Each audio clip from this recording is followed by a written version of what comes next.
தம் கிருபை பெரிதல்லோ, என் ஜீவனிலும் அதே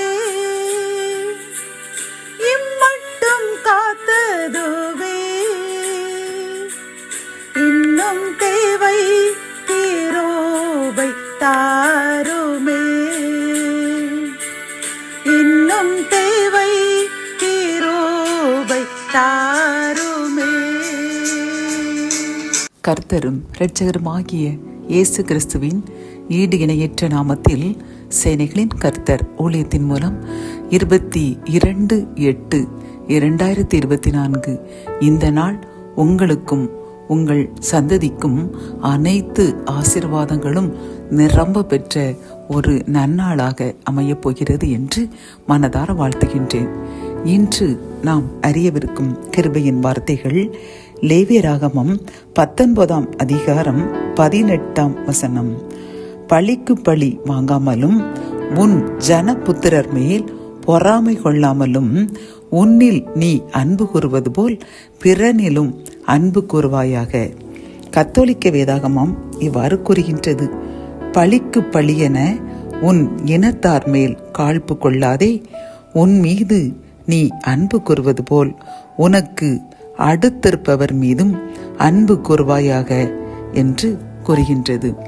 இந்த கிருபையின் வார்த்தைகள் மூலம் கர்த்தர் நமக்கு கூறும் ஆலோசனையும் அறிவுரையும் என்னவென்றால், ஒருவர் நமக்கு நாம் அவர்களுக்கு நன்மை செய்திருப்போம், ஆனால் அவர்கள் நமக்கு தீமை செய்தார்கள் என்றால் நாம் மிகவும் வேதனைப்பட்டு அவர்களை எப்படியாவது இந்த பழிக்கு பழி வாங்க வேண்டும் என்று துடித்து கொண்டிருப்போம்.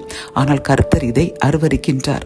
அவர் கூறுகின்றார், பழி வாங்குதல் என்னுடையது, நானே பதில் செய்வேன் என்று கூறியுள்ளார். என் பிரியமானவர்களே, சில பேர் நமக்கு தீங்கு செய்யும் பொழுது வேதனையாகத்தான் இருக்கும். அவர்களுக்கு ஏதாவது பாடம் கற்பிக்க வேண்டும் என்றுதான் நம் மனது துடிக்கும். ஆனால் கர்த்தர் கூறுகின்றார், நீங்கள் அமர்ந்திருங்கள், நானே பதில் செய்வேன் என்று கூறுகின்றார். ஆகவே நாம் தேவ கோபத்திற்கு விட்டு கொடுத்து விட வேண்டும். நாம் அவர்களுக்கு பழி வாங்க நினைத்து பழி செய்தோம் என்றால் கர்த்தர் அமைதியாக இருந்து விடுவார்.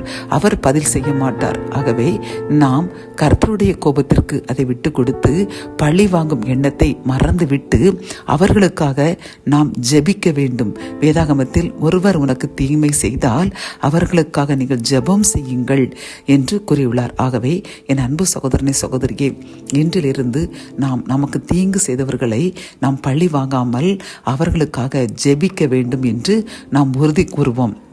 வேதாகமத்தில் பார்க்கும் பொழுது 1 சாமுவேலில் அந்த சீமேயி என்ற ஒரு மனிதன் தாவீதை பார்த்து அவனை பேலியாரின் மகனை செத்துப்போ என்று அவன் மேல் கற்களை எறிந்து அவனை பழித்து கொண்டே வந்தான்.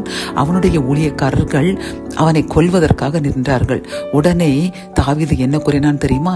அவனை எதுவும் செய்ய வேண்டாம், தாவீதை இப்படி பழிச்சொல் கூறு என்று என் பிதா அவனுக்கு அனுமதி கொடுத்திருக்கின்றார். அப்படி இருக்கும் பொழுது நீங்கள் எம்மாத்திரம் என்று கூறி அந்த சீமேயியை விட்டுவிட்டார். அது மட்டுமல்லாமல் அடுத்து அவர் மீண்டும் அந்த அவருடைய மகன் அப்சலோம் கொல்லப்பட்டு மீண்டும் அவர் அந்த சமஸ்த இஸ்ரவேலினுடைய மன்னராக அபிஷேகம் செய்யும் பொழுது திரும்பி வரும் பொழுது இந்த சீமையை ஓடி வந்து மன்னிப்பு கேட்டான்.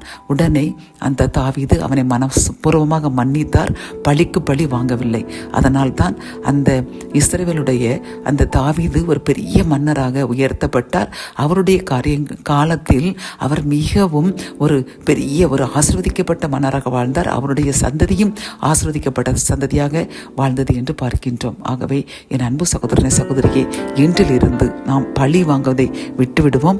அது மட்டுமல்லாமல் அப்படிப்பட்ட நமக்கு தீங்கு செய்தவர்கள் நன்றாக இருக்கும் பொழுது அவர்கள் மேல் பொறாமை கொள்ளாமல் அவர்களை ஆசீர்வதிப்போம்.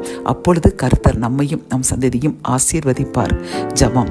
என் அன்பு தகப்பனே, இந்த வசனத்தின் மூலமாக அப்பா, நாங்கள் பழிக்கு பழி வாங்காமலும் அப்படி எங்களுக்கு தீங்கு செய்தவர்கள் மேல் பொறாமை கொள்ளாமலும் அவர்களை மன்னித்து அவர்களுக்காக ஜெபிக்க வேண்டும் என்று கூறியுள்ளீரப்பா.